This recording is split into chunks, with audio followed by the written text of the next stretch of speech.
से वो सारे के सारे। तो आज हम बात करने वाले हैं रिलेशन एंड फंक्शन, संबंध एवं फलन।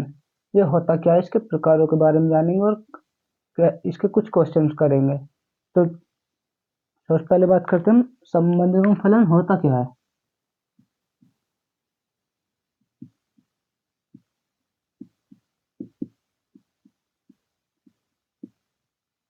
संबंध हमारे रियल लाइफ में भी कुछ संबंध होते हैं, लेकिन मैथमेटिक्स में जो संबंध होते हैं वो क्या होते हैं और वो होते कैसे, करने का तरीका क्या है, तो उसके बारे में आज जानेंगे।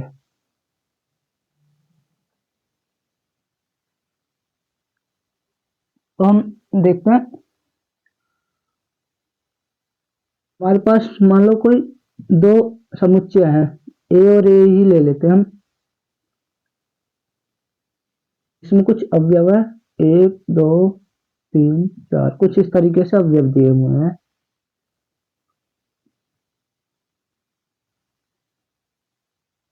तो ए से ए में जो हमारा रिलेशन है वो आर आर है। तो माना ए का तो हमारा दो, एक का दो के साथ रिलेशन है, दो का तीन के साथ, तीन का चार के साथ, फिर हमारा चार का है दो के साथ, तीन का एक के साथ। कुछ इस तरीके से हमारे रिलेशन है। हम इनको करते कैसे है, हम इसे समझेंगे कैसे कि ये हमारा, हम इसे x से और इसे y से डिनोट करते हैं।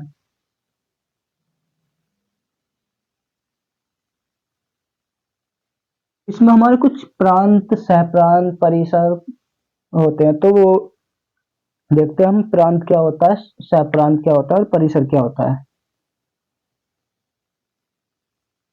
प्रांत जो होता है वो होता है हमारा, हमारे समुच्चय ए में जो अवयव है, जो हमारे रिलेशन बना रहे हैं, संबंध बना रहे हैं, वो जैसे एक दो तीन, तो ये हमारा प्रांत हो गया।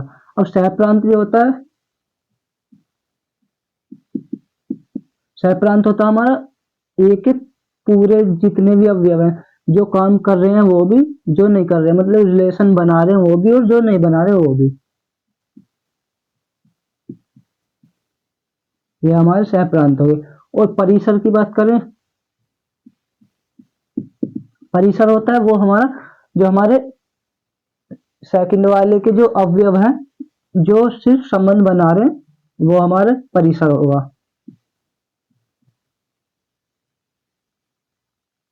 हमारा प्रांत, सह प्रांत और परिसर होगा। अब हम देखते हैं कि ये रिलेशन बनता कैसे, रिलेशन जो हम लिखेंगे उसे कैसे लिखेंगे। अब देखो हम लिखेंगे, एक का दो के साथ रिलेशन है, एक कोमा दो, फिर दो का तीन के साथ, दो कोमा तीन, तीन का चार के साथ है, तीन कोमा चार, फिर एक कोमा तीन और दो कोमा चार। कुछ इस तरीके से हमारे ये अवयव है, जो रिलेशन बना हुआ है हमारा, कुछ इस तरीके से। ठीक है, अब हम बात करेंगे इससे आगे रिलेशन, यानी हमारे संबंध जो है इनके प्रकार कितने होते हैं और वो उनका करने का तरीका क्या है। हाँ, तो सबसे पहले हम बात करेंगे सिर्फ अभी संबंध के बारे में, फलन के बारे में हम बाद में बात करेंगे। तो सबसे पहले हम देखते हैं संबंधों के प्रकार के क्या होते हैं। तो सबसे पहले जो होता है वो होता है हमारा, सबसे पहले सार्वत्रिक संबंध होता है। उसमें जो हमारे तीन पार्ट होते हैं, सबसे पहले आता है हमारा समतुल्य,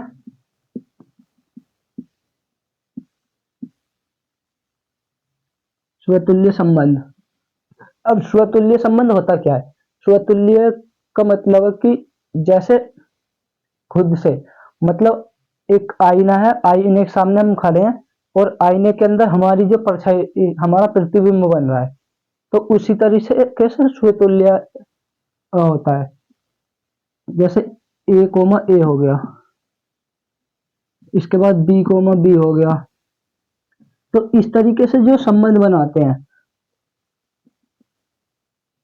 हमें दो समुच्चय दिए हों जैसे, और उसमें कुछ अवयव दिए हों। अब जो ये संबंध बनाएंगे ये खुद से खुद में बनाएंगे, मतलब जो संबंध बनेगा इनके बीच में वो ऐसा होना चाहिए, सेम होना चाहिए। जैसे यहाँ पे एक के साथ में एक बन रहा है, दो के साथ में दो बना रहा है, और तीन के साथ में तीन। तो इस तरीके से जो हम संबंध बनाते हैं उसे हम स्वतुल्य संबंध बोलते हैं।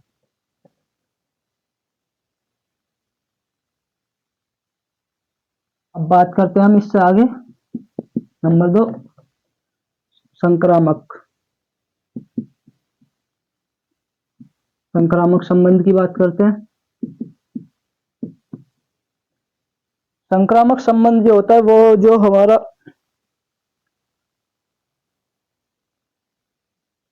एक तरीके से होता है, जैसे दो दोस्त हैं, कोई भी दो दोस्त हैं, मान लो मेरे कोई दो दोस्त हैं, एक है ए और एक है बी, ठीक है। अब बी जो है इसका और कोई दोस्त है सी, बी का दोस्त है सी, ठीक है, और ए का दोस्त है बी। तो अब ये ए इस सी के साथ भी दोस्ती करेगा, ए कोमा सी, ठीक है। मतलब ए के साथ बी ने बी के साथ संबंध बनाया ए ने, फिर बी ने सी के साथ संबंध बनाया, तो ये ए को सी के साथ संबंध बनाना पड़ेगा, ठीक है। मतलब इसको इसके साथ भी दोस्ती करनी पड़ेगी। तो इस तरीके से जो हमारा रिलेशन बनता है, संबंध बनता है, उसे हम संक्रामक संबंध बोलते हैं।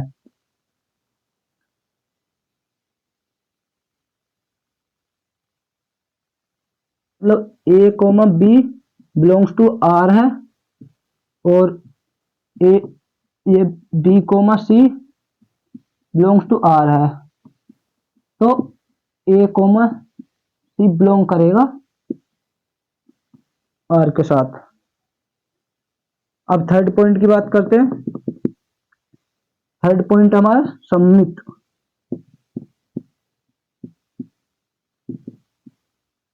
सम्मित संबंध। और सम्मित संबंध होता क्या है? सम्मित संबंध एक तरीके से मान लो कि उल्टा होता है, किसी भी चीज का उल्टा कर देना। मतलब हमें दिए ए कोमा बी, ठीक है,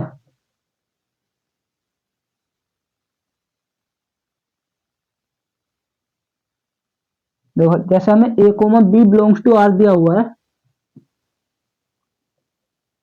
ये अभी हमें ए कोमा बी के रूप में दिया है, तो हम इससे आगे जो करेंगे वो होगा B comma A belongs to R होगा। मतलब यहाँ पे ए कोमा बी है तो यहाँ बी कोमा ए हो गया, मतलब उल्टा हो गया। तो ये सम्मित संबंध होगा जहाँ पे हमें इस तरीके से कोई दिया होगा, ऐसे मान लो 1,2 दिया है, तो हमें उसके बाद में 2,1 बिलोंग्स टू आर, ये भी हमें दिया होना चाहिए, तभी हमारा सम्मित संबंध होगा। अगर इस तरीके से नहीं दिया तो वो सम्मित संबंध नहीं होगा। इसके बाद बात करते हैं हम तुल्यता संबंध।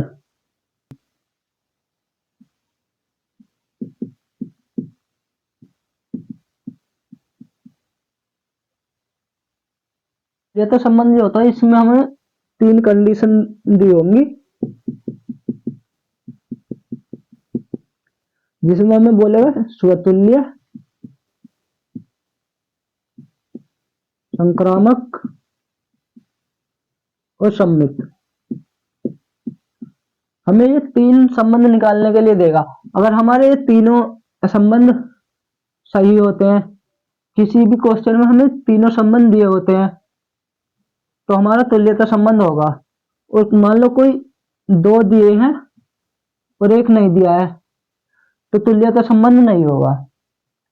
तो इस तरीके से हम तुल्यता संबंध निकालेंगे। तो अब चलते हैं हम इसके कुछ क्वेश्चंस की तरफ।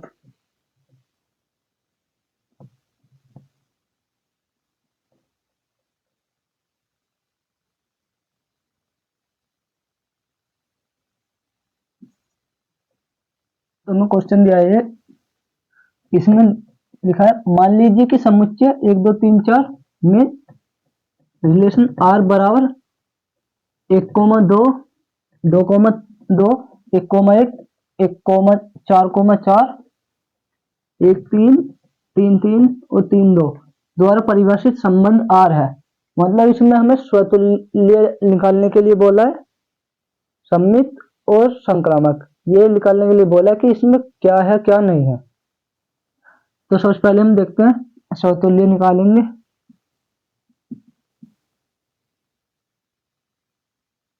स्वतुल्य निकालने के लिए हमें इसमें देखना होगा सबसे पहले कि ये स्वतुल्य है या नहीं है। तो स्वतुल्य में क्या होता है, हमारा सेम सेम होता है। इसमें 1 1 है, देखो 2 2 भी है, इसके बाद 3 3 भी है, यहाँ पे 4 4 भी है। हमें एक सीक्वेंस में दिया हुआ है, ये खुद एक के साथ एक संबंध बना रहा है, 2 के साथ बना रहा है, फिर 3 के साथ भी बना रहा है और 4 के साथ भी बना रहा है। तो इस तरीके से संबंध बना रहा है। तो यहाँ पे हम लिखेंगे अतः आर समतुल्य संबंध है। अब दूसरा करते हैं, अब देखते हैं सममित संबंध है या नहीं है। तो सममित संबंध देखने के लिए हमें देखना होगा ये इसका उल्टा 1 2 है,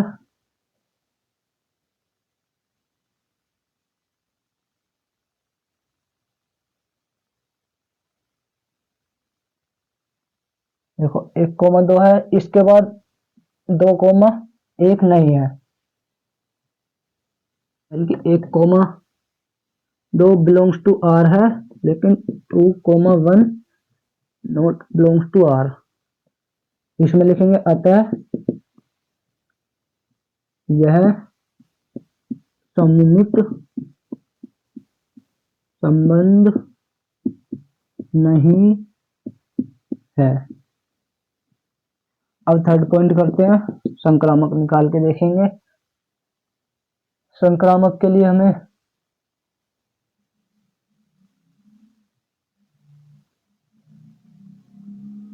एक कोमा 2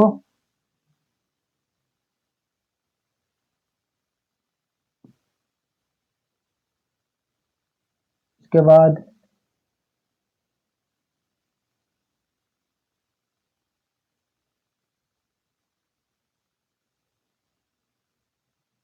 1 3 भी है और 3 2 भी है। देखो ये इसके साथ संबंध बना रहा है एक, फिर 3 2 के साथ। अब अगर हम इसको छुपा लें तो 1 2 ऑलरेडी है, तो इसीलिए संक्रामक तो है।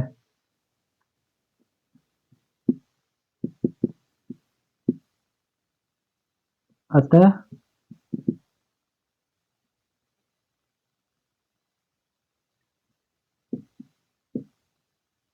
और संक्रामक संबंध है। हाँ भी देखो, तो ये क्वेश्चन दिया है, इसमें लिखा है सिद्ध कीजिए कि किसी कॉलेज के पुस्तकालय की समस्त पुस्तकों के समुच्चय ए में आर बराबर x, y, जहां x तथा y में पेजों की संख्या समान है, द्वारा प्रदत्त समवेश आर एक तुल्यता संबंध है। हमें तुल्यता संबंध है या नहीं यह सिद्ध करना है। तो सबसे पहले हम माना ए बराबर है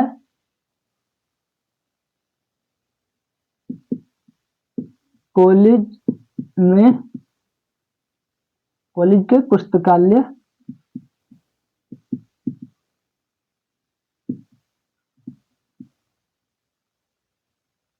की समस्त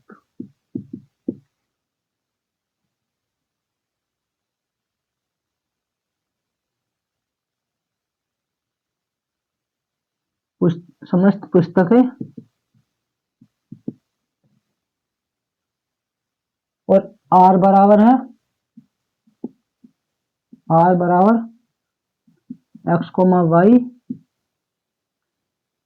जिसमें हमें एक्स तथा वाई में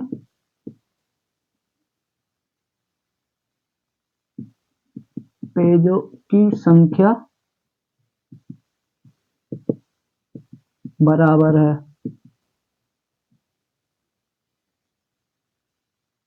ठीक है, सबसे पहले अब हम नंबर 1 डाल के करेंगे, एक पार्ट निकालेंगे। सबसे पहले स्वतुल्य निकालते हैं।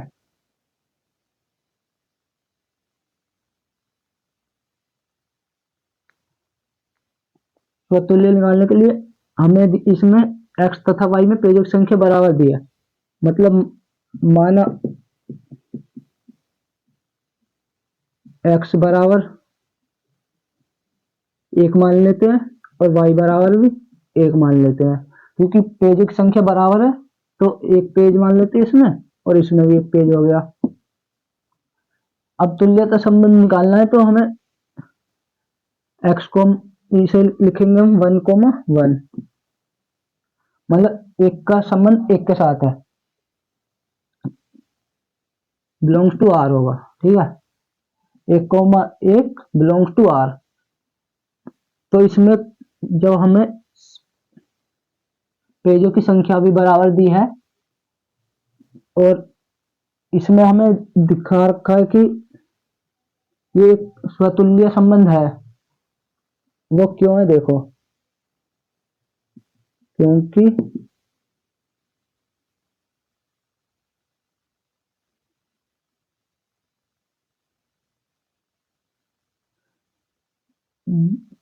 क्योंकि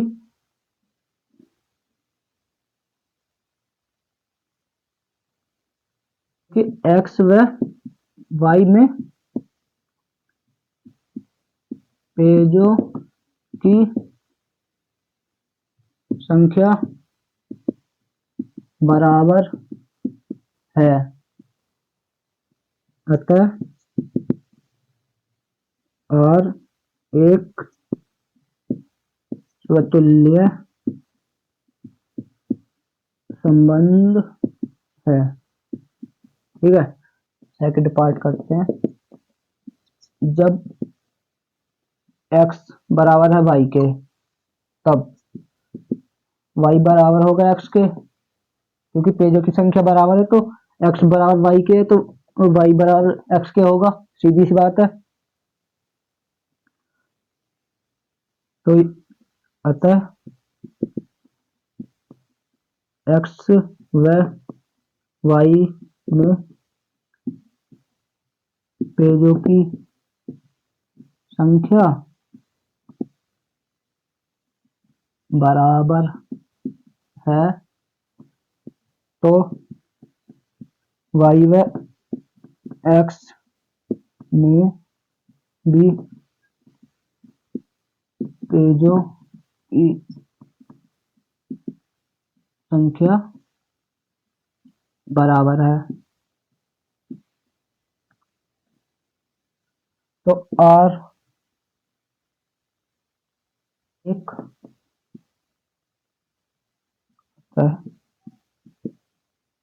R एक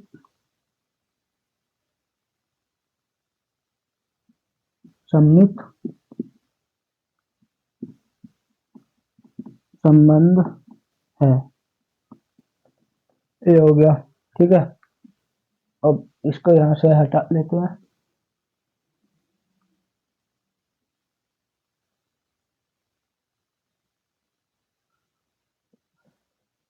थर्ड पार्ट कर यहाँ पे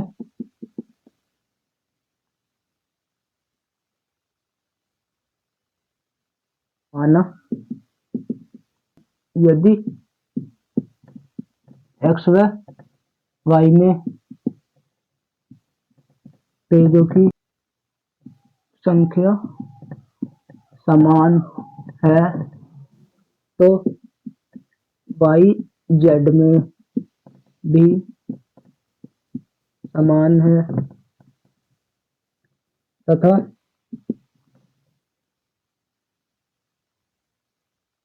एक्स जेड में भी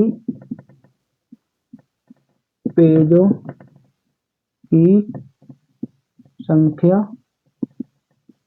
समान है।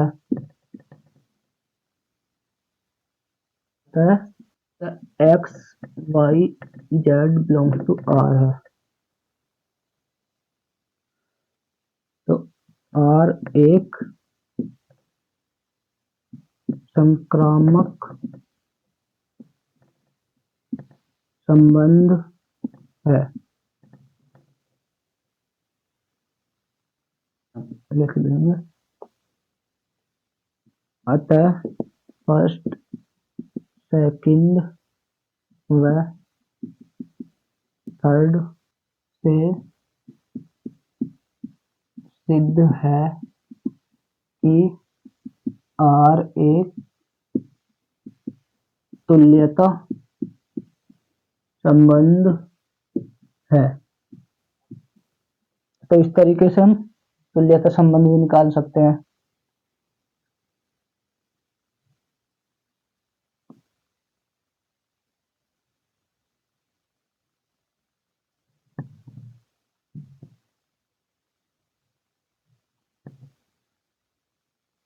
तो ये क्वेश्चन दिया है, इसमें बोला कि जांच कीजिए कि क्या समुच्चय 1 2 3 4 5 6 में रिलेशन आर बराबर a बी जिसमें b बराबर है a+1 द्वारा परिभाषित संबंध आर स्वतुल्य सममित या संक्रामक है।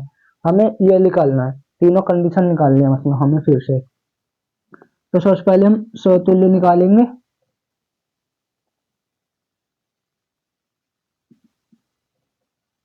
तो इसमें हमें दिया है b बराबर है a+1। मान लो हम इसमें दो समुच्चय लिख लेते हैं, a और एक हो गया b, ठीक है, जिसमें हमें अवयव दिए हुए हैं 1 2 3 4 5 6। दूसरे में भी अवयव दिए हुए हैं 1 2 3 4 5 6। b है हमारा a+1, मतलब हमारा रिलेशन जो बनेगा वो बनेगा इस तरीके से, एक का संबंध दो के साथ, दो का तीन के, तीन का चार के, चार का पांच के और पांच का छह के साथ। इस तरीके से हमारा संबंध बनेगा, ठीक है। इसमें हमें 1,2 और 2,3 कुछ इस तरीके से हमें रिलेशन दिया हुआ है। देखो अब इसमें जो करेंगे हम 1,1 नॉट बिलोंग्स टू आर, इसमें आता है आर एक स्वतुल्य संबंध नहीं है।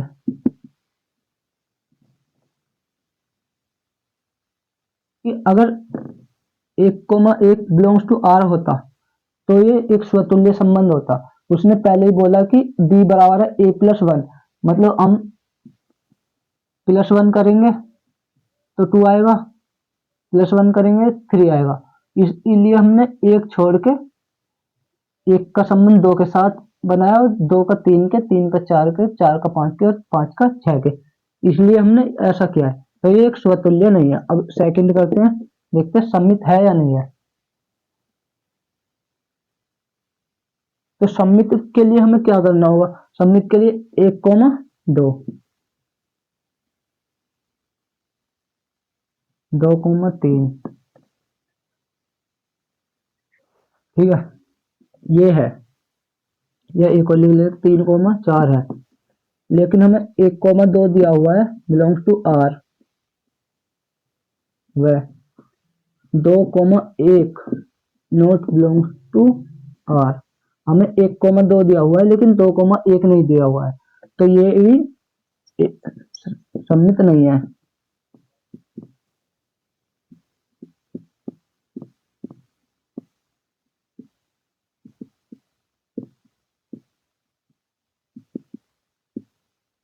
क्योंकि हमें पता है कि सममित जो होता है वो उल्टा होता है, एक तरीके से हमने सीखा।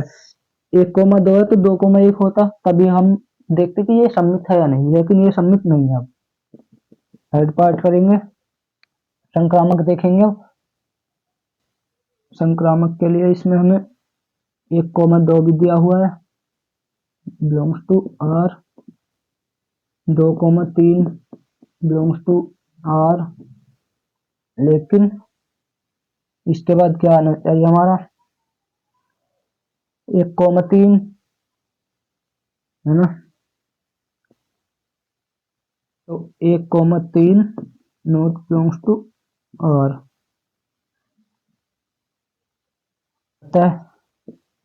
ये संक्रामक भी नहीं है।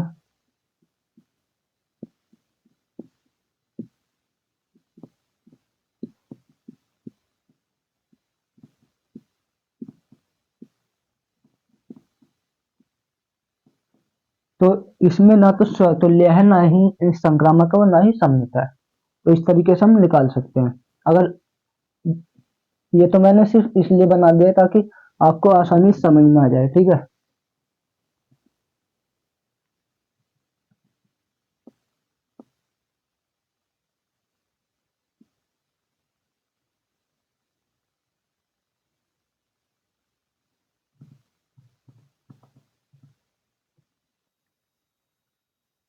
तो देखो भाई, एक क्वेश्चन हो रहा है, सिद्ध कीजिए कि समस्त त्रिभुजों के समुच्चय ए में आर बराबर दिया हमें T1 T2, जो T1 T2 के समरूप है।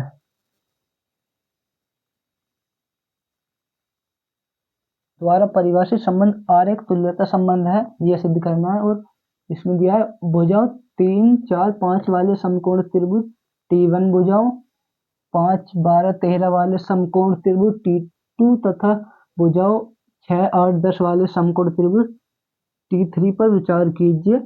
T1 T2 T3 में से कौन से त्रिभुज परस्पर संबंधित है, ये हमें ज्ञात करना है। तो सबसे पहले हमें तुल्यता संबंध निकालना है। तो तुल्यता संबंध निकालने के लिए हमें करना पड़ेगा कि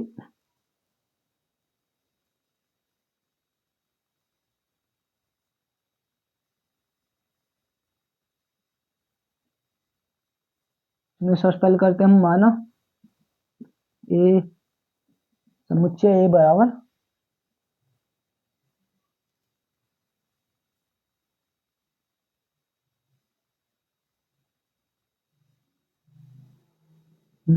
इसमें करते हैं माना ए बराबर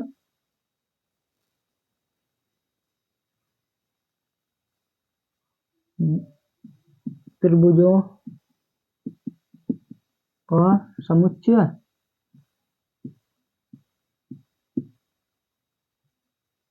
ठीक है, और आर बराबर हमें दिया है T1 T2 T1 T2, ये हमें दिया है। अब हमें निकालना है, सबसे पहले निकालेंगे हम स्वतुल्य।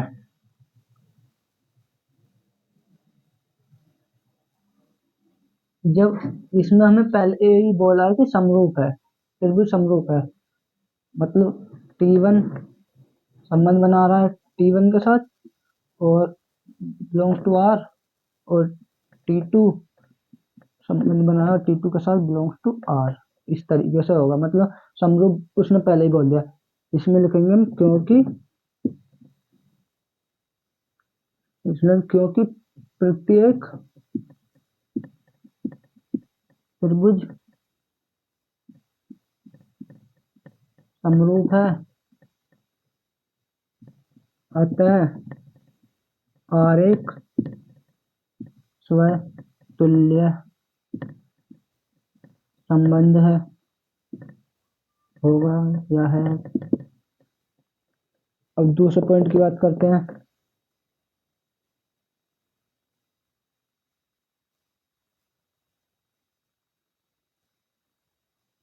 इसमें दिया है T1 T2 के समरूप है, तो T2 T1 के समरूप होगा।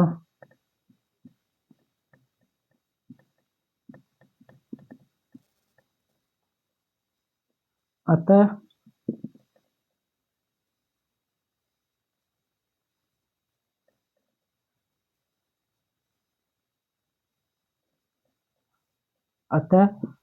आरेख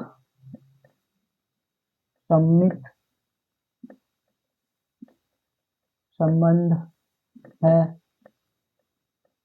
थर्ड पॉइंट की बात करें,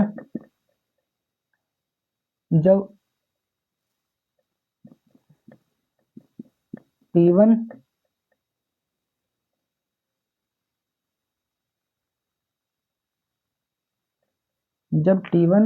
T2 व T2 T3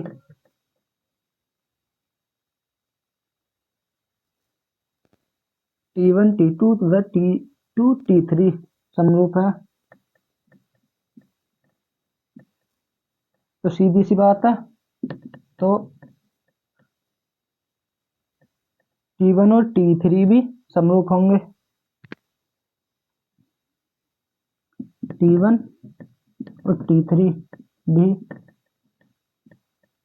समरूप होंगे। यहाँ लिखेंगे अतः R एक संक्रामक संबंध है। ठीक है, तीनों कंडीशन निकल के आ गई, मतलब ये एक तुल्यता संबंध तो है। अतः यह एक तुल्यता संबंध है। ये हमारी कंडीशन निकल के आ गई। अब हमें जो निकालना है इसमें, ये देखना है T1 T2 T3 में से कौन सा त्रिभुज पर परस्पर संबंधित है।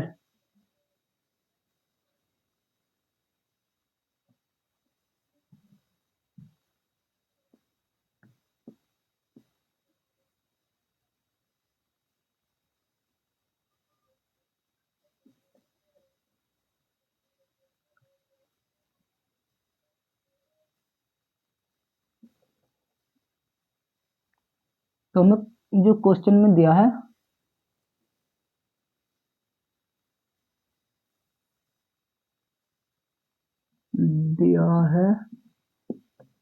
यहाँ से देखेंगे त्रिभुज T1 भुजाओं, यहाँ से भुजाओं 3 4 5 वाले समकोण त्रिभुज T1 भुजाओं, मतलब T1 की जो भुजा है वो हमारी दिया है, T1 की भुजाएं बराबर 3 4 5,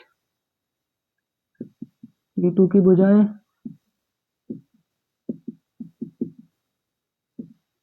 T2 की जो भुजा है वो है 5 12 13, तथा T3 की भुजाएं बराबर 6 8 10। ठीक है, ये हमें भुजाएं दी हैं इनकी। देखो इसमें T1 T3 की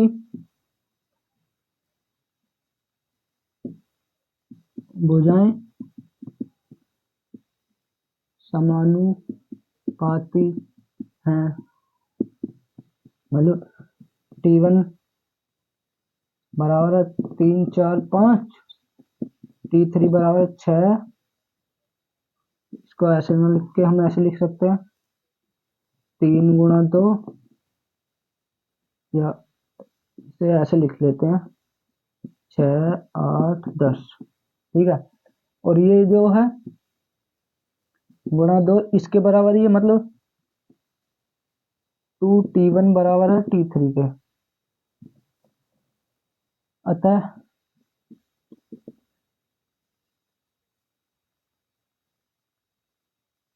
T1 व T3 समरूप है।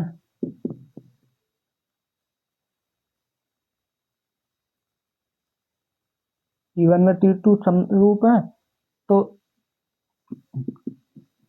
T1 व T3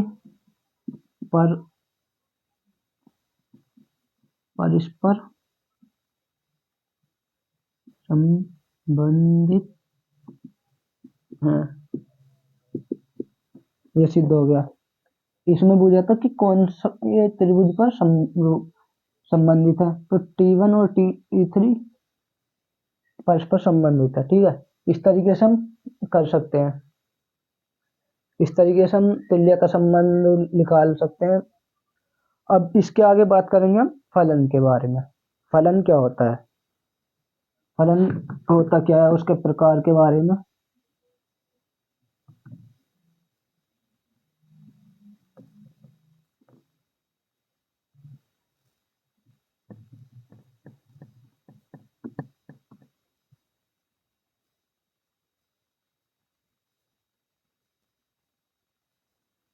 तो अब बात करते हैं हम फलन के बारे में। फलन के प्रकार देखते हैं क्या होते हैं, और कुछ क्वेश्चन करेंगे, इसके गुणधर्म के बारे में देखेंगे।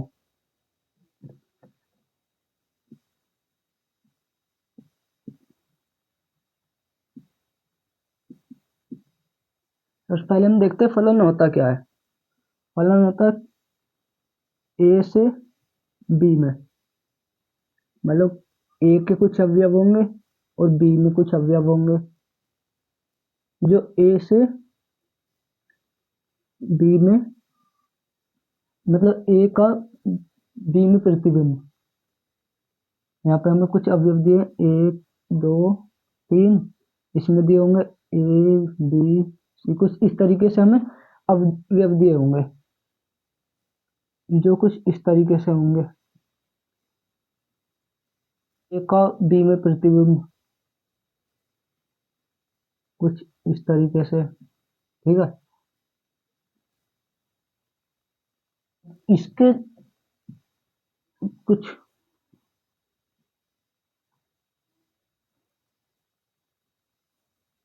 फलन के दो नियम होंगे, मतलब ए है, इसके प्रत्येक ए के प्रत्येक अवयव जो है, मतलब जितने भी इसमें अवयव दिए उसका बी में प्रतिबिंब बनना चाहिए। मतलब ए के जितने भी अवयव है वो बी से जुड़े हुए होने चाहिए। ए के प्रत्येक अवयव का प्रतिबिंब बी में विद्यमान या बनना लिख सकते हैं, तो विद्यमान हो। ठीक है, नंबर 2 करते हैं कि ए के किसी भी अवयव का एक से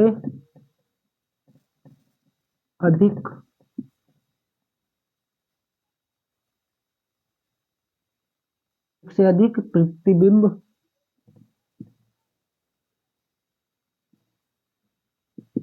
न हो।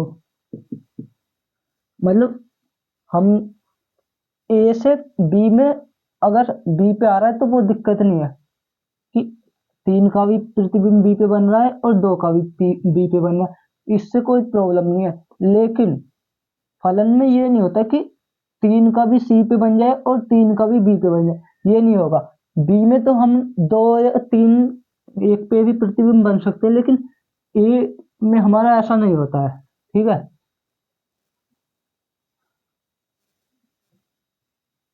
तो एफ ए से बी में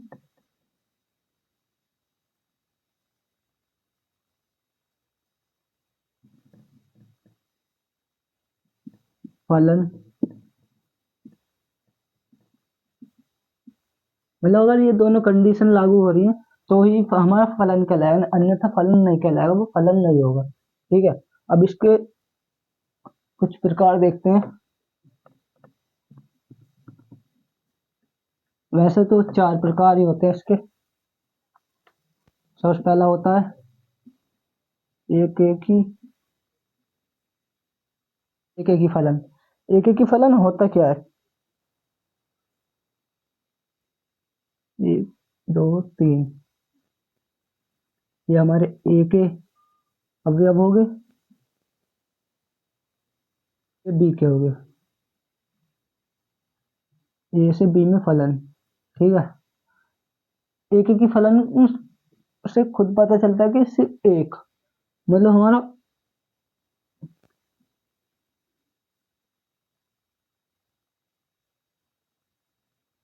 एक से ए में है, दो से बी में है और तीन से सी में प्रतिबिंब बन रहा है। मतलब सिर्फ एक अवयव का एक ही अवयव पे प्रतिबिंब बनना हमारा एक एक ही कहलाता है। ठीक है, अब दूसरा बात करते हैं। मतलब इस तरीके से देखेंगे इसको, F1 बराबर है F2, X1 बराबर है X2 तो ही हमारा ये फलन होगा। अगर X1 बराबर नहीं है X2 के तो ये एक एक ही फलन नहीं होगा। दूसरे की बात करें, दूसरा जो होता है वो होता है हमारा बहु एक एक एक फलन।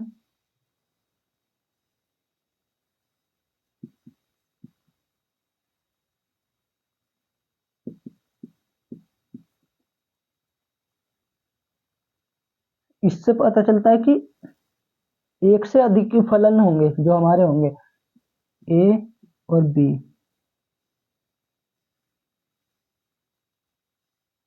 एक, दो, तीन, बी, सी, कुछ इस तरीके से ए से बी में फलन।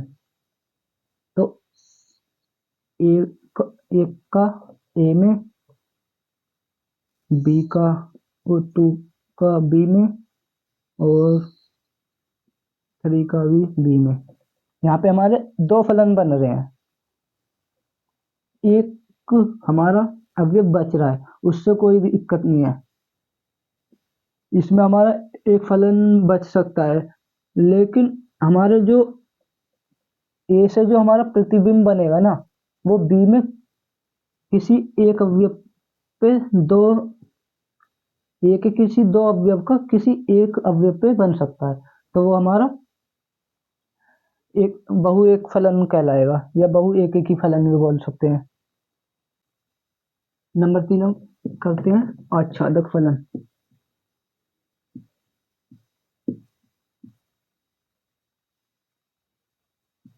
ए बी,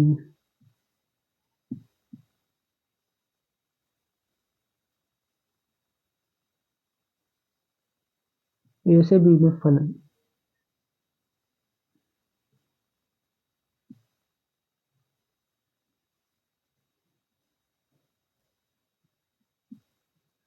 ये होता है इसमें सहप्रांत और परिसर हमेशा बराबर होते हैं।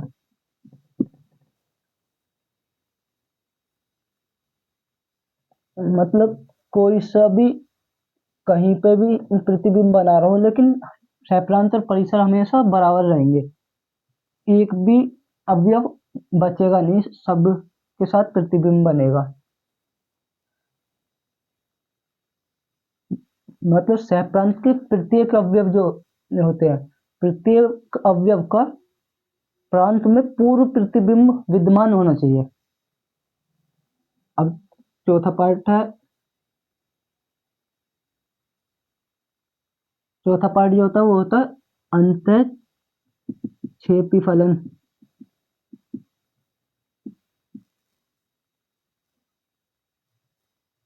अंतःक्षेपी फलन क्या होता है? ए से बी में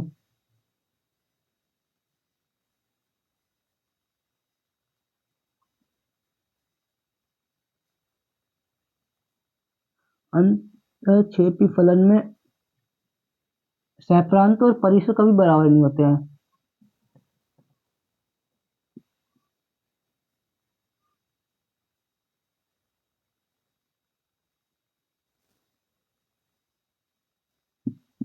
सहप्रांत बराबर नहीं होता है परिसर के। तो ये बात होती है ये चारों इस तरीके से होते हैं। बात करते हैं इसके कुछ क्वेश्चनों के बारे में। देखो तो भाई एक्सरसाइज 1.2 है, क्वेश्चन दिया हमें। मान लीजिए कि ए बराबर है r-3 तथा b बराबर है r-1 है। तो एफ एक्स बराबर दिया है हमें x-2 अपॉन x-3 द्वारा परिभाषित फलन एफ ए से बी पर विचार कीजिए। क्या एफ एक की तथा आच्छादक फलन है, ये हमें ज्ञात करना है या नहीं है। तो फलन है, हमें ए से बी में फलन दे रखा है। तो सबसे पहले हमें जो दिया है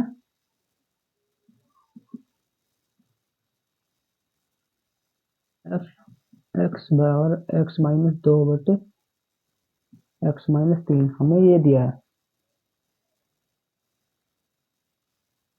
और ए बराबर दिया है हमें r-3 और बी बराबर दिया है हमें r-1। तो सबसे पहले हम निकालेंगे नंबर 1। एक की फलन निकालने के लिए हमें क्या करना होगा, एफ x1 बराबर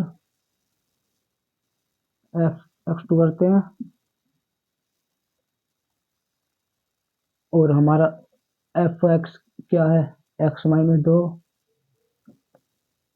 तो x1-2 बटे x1-3 बराबर x2-2 अपॉन में x2-3 की आपस में हम क्रॉस मल्टीप्लाई करेंगे। ठीक है, तो x1 x2 minus 3x1 minus 2x2 और माइनस माइनस प्लस 6 बराबर, अब इन दोनों की गुणा करेंगे। तो x1 x2 माइनस के 2x1 माइनस के 3x2 और प्लस के 6। तो हमारा ये आया। अब बराबर यहाँ करेंगे या x1 x2 उधर से इधर लेके आएंगे, minus x1 x2 minus 3x1 उधर से प्लस 2x1 माइनस के 2x2 और प्लस के 3x2 प्लस 6 बराबर 0। इससे ये कटेगा, इस x1 x2 से ये यहाँ से माइनस x1 बचा, यहाँ से प्लस x2 बराबर 0। तो x1 बराबर x2 आ गया हमारा। जब x1 x2 बराबर है तो ये हमारा f जो है एक ही होगा। एक आ गया। अब सेकंड करेंगे, आच्छादक देखेंगे अब है या नहीं है। तो आच्छादक के लिए हमें क्या करना पड़ेगा, एफ एक्स बराबर वाई बराबर x-2 बटे x-3। ठीक है, अब इसकी गुणा करेंगे तो y x-3 बराबर x-2।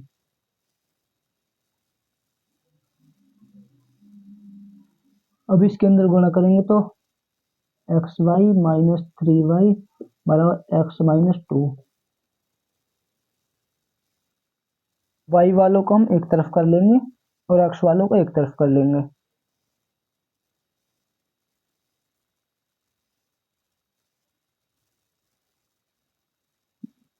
तो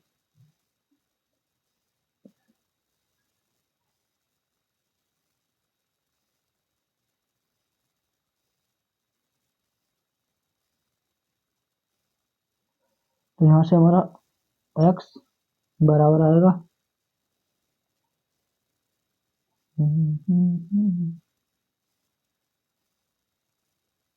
बराबर जो आएगा हमारा 3y माइनस वाई अपॉन में 2। ये आया हमारा। अब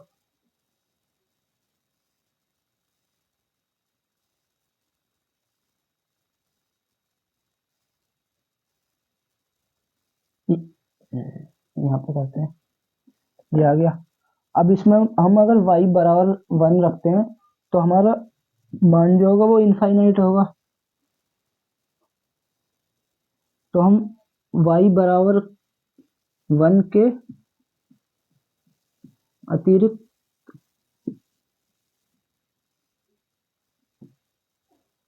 कोई भी अन्य मान रख कर x का मान ज्ञात कर सकते हैं।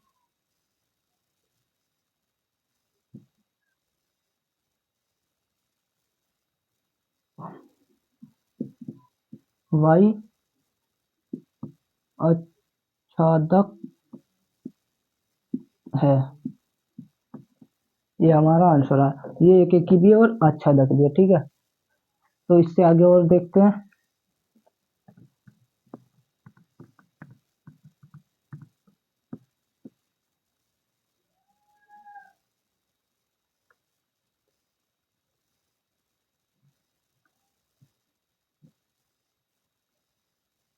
देखो ये क्वेश्चन हो रहा है, क्वेश्चन है सिद्ध कीजिए कि एफ एक्स बराबर 2x द्वारा प्रदत्त फलन एफ एफ आई एन से हमें फलन जो है वो आई एन में दिया है, इसमें हमें एक एक ही निकालना है। हल एक एक ही निकालना है।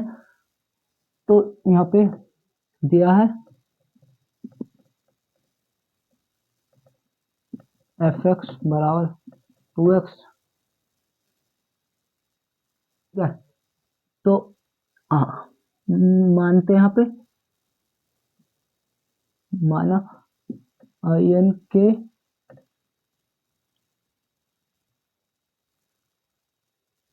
दो अवयव मान लेते हैं कोई भी। एक एक का हम शुरू से करते आए हैं, x1 बराबर x2 होता है तो एक एक ही होता है। तो माना आई एन के दो अवयव x1 बराबर x2 है, मतलब x1 में x2 है। तो एफ x1 बराबर एफ x2 होगा। तो एफ एक्स क्या है हमारा 2x, तो 2x1 बराबर 2x2, 2 से 2 यहाँ कैंसिल हो जाएगा, जब बराबर है तो आता है x1 बराबर x2,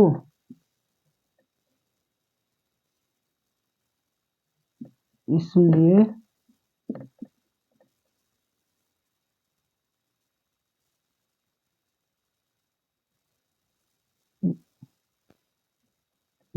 यह एक एक ही फलन है, ठीक है। क्योंकि x1 बराबर x2 है तो ये हमारा एक ही फलन होगा। अगर x1 बराबर x2 नहीं होता तो एक ही फलन नहीं होता।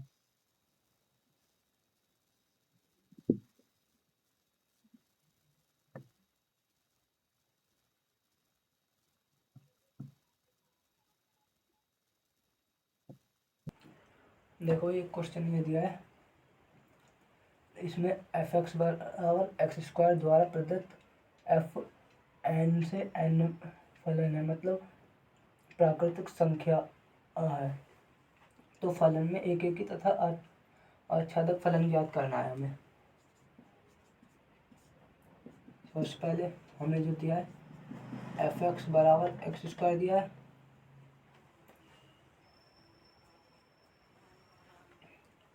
और हमें प्राकृतिक संख्या के रूप में है हमारा जो फलन है।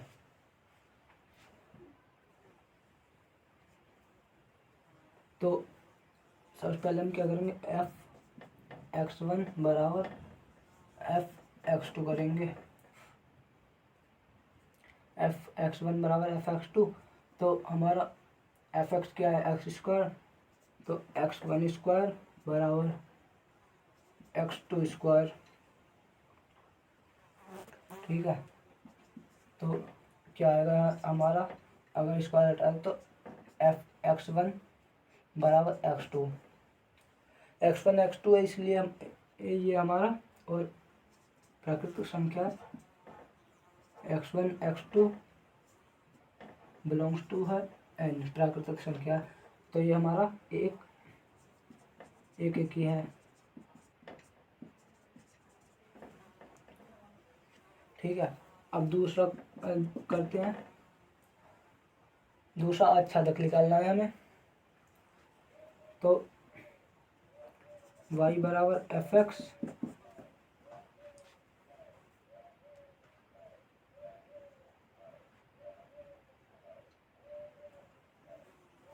तो y बराबर हमारा f(x) और f(x) क्या है हमारा x², तो y बराबर x²।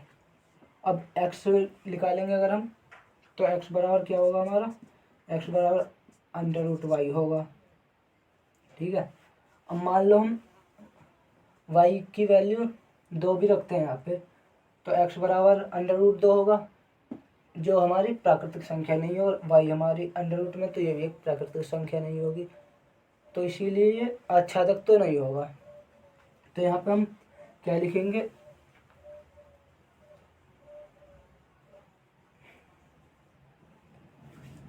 तो यहाँ पे लिखेंगे हम, हमारा जो सहखंड है,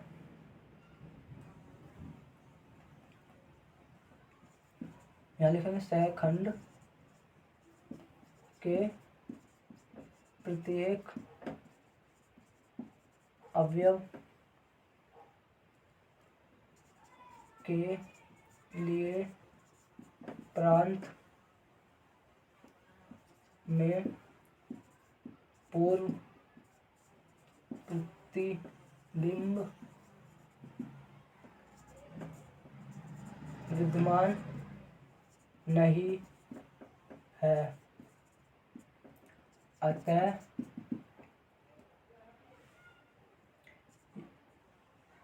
यह एक आच्छादक फलन नहीं है। ठीक है, तो ये आच्छादक नहीं है, एक ही तो है। तो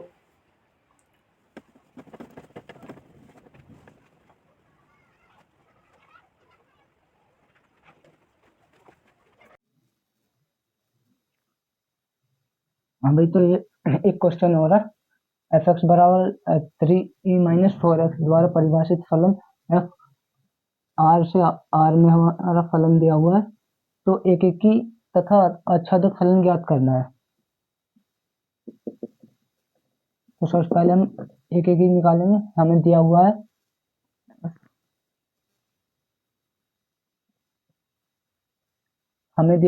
f(x) बराबर 3-4x।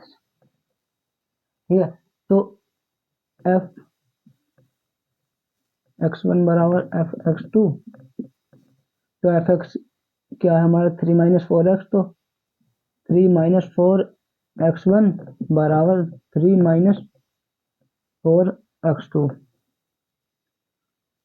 अगर हम 3 को इधर ले आए तो ये कट जाएगा, तो बचा क्या, -4x1 बराबर -4x2, माइनस से माइनस और 4 से 4 कट गया, तो x1 बराबर x2 बचा।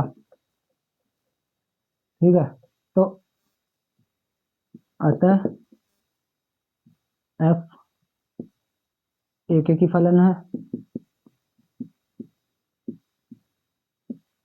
ठीक है, तो ये एक ही फलन तो है। अब ये देखना कि ये आच्छादक है या नहीं है, नंबर 2। तो आच्छादक के लिए y बराबर एफ एक्स, तो वाई बराबर एफ एक्स है हमारा 3 - 4x। अब 4x को इधर लाएंगे, वाई को इधर लेके जाएंगे, तो 4x बराबर 3 - y, x बराबर 3 - y अपॉन में 4। x बराबर हमारा ये आया, और हमें निकालना है रियल नंबर से, तो हम यहाँ पे y के स्थान पर कोई भी रियल नंबर रखेंगे तो हमारी x की वैल्यू आ जाएगी। मतलब कोई भी हम रियल नंबर रख रहे हैं तो हमारी x की वैल्यू आ जाएगी यहाँ पे, तो इसलिए हम यहाँ पे लिख देंगे खंड के प्रत्येक अवयव के लिए प्रांत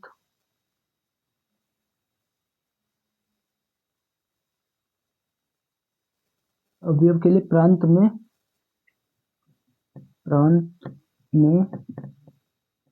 पूर्व प्रतिबिंब विद्यमान है, अतः यह एक आच्छादक फलन है।